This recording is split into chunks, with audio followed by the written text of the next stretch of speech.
Okay, so the topic I share is actually living in China and during the COVID-19 period specifically. And for me, myself, my name is Echo Lee, and I'm current MCEP 2021 from AIESEC Bank of China. Now I'm working and living in Beijing, China, and I once visited Sri Lanka in 2018 spring. Yeah, I also visited Nepal before, so it's very cool to meet you guys here. And today that I'll basically share like something about our life. And I will share with three stages. That the first stage is what's the Chinese life in at the first outbreak of COVID-19. And also the second stage is what's our quarantine life. And last stage is what's the new normal now. Okay, I'll tell my own story, okay. And for the first outbreak, it's actually, with like everyone as you guys in the very beginning, we heard there's a flu breaking in Wuhan. So we didn't aware that, okay, this is COVID, we just thought that, okay, there's a flu. And me and my team that we also thought, okay, it was just a flu. But after that, you can see that's we're facing our Chinese Lunar New Year. So most of the Chinese were on the way back to our hometown. Most of the Chinese populations were traveling from cities to different cities. And at that moment that we were just noticed with a normal flu. So some people started wearing masks, but most of the people didn't pay attention to this. And after that, we suddenly got the news that Wuhan was announced to be locked down. So you can see here's actually a train station of Hubei province, and Hubei province is where Wuhan city located in. And that's our member took this photo after the last train left. And it's actually the whole station becomes very empty. And after that, just the day after the Wuhan were locked down, and it's our Lunar New Year Eve. So usually we have some big celebrations, but at that year, that's all the big celebrations were canceled. And living in a city with little cases in my hometown, I also took my teammates to visit my city during the Lunar New Year's Eve, and we were suggested that do not engage in huge gatherings. So we gave up lots of visits in my cities, and I just took him hang out somewhere. And all the people starting to wearing masks at that moment. So some people, as the sisters serving me, they're still they would take off for a while in some places because there's less people, so less risky. And after that, after the Chinese Lunar New Year, that's we usually have the 7 days to 10 days vacation for the festival. After that, people without masks were forbidden to onboard the airplanes. So that's the moment that people started to really pay attention. Okay, here's a COVID here, and we should really take care to prevent all the things in public situations. And because after the Lunar New Year holidays, the huge amount of people were traveling back to their residence. So the whole China, we started the general quarantine policy in all cities. If you came back from another city, if you were travel from another city to one city, you will be quarantined for 2 weeks, but at home. So which means that like this, I show my quarantine life. And after we arrived Beijing, we were asked to be quarantined. And the community manager just came to our door and stick a paper on our door showing that we were being quarantined. So all the neighbors noticed that they were aware that we came from another city and we are now in the quarantine period.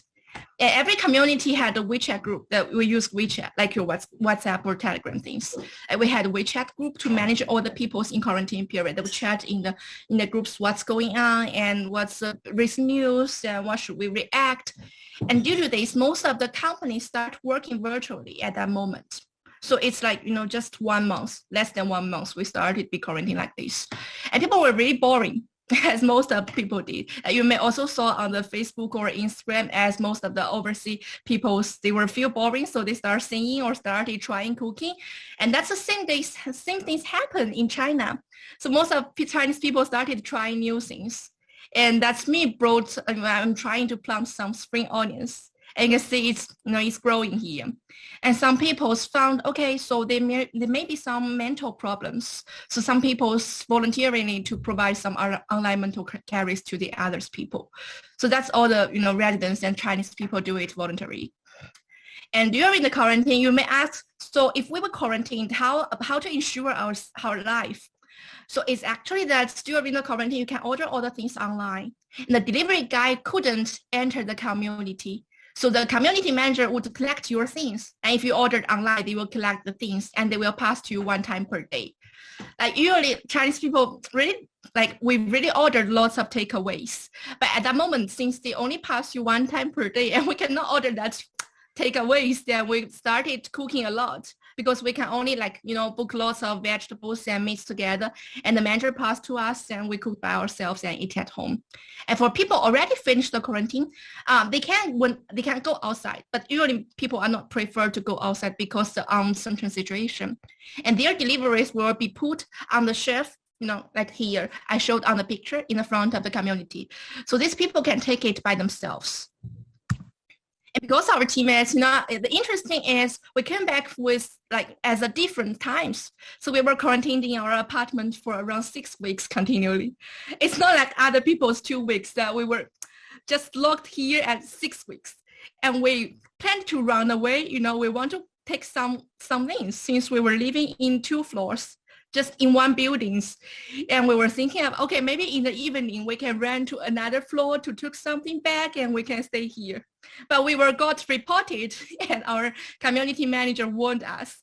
So after that, we just, we dared to step out because we said, okay, you're right.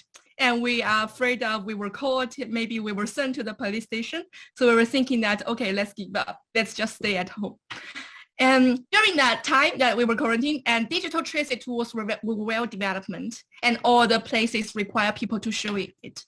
And that after the quarantine, you can see that we got a code. It's a code for everyone finished the quarantine. Then you have your unique code to prove you finished the quarantine already. Then whenever you go that you need to show this and to prove you already finished this. And every residence got a card to prove you were residents in this community. So you can see my name here.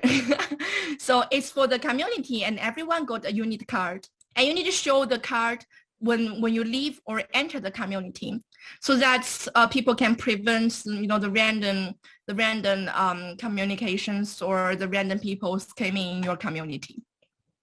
A mini program was development. Since we were using WeChat and we are using Alipay, it's a payment tool developed by Alibaba.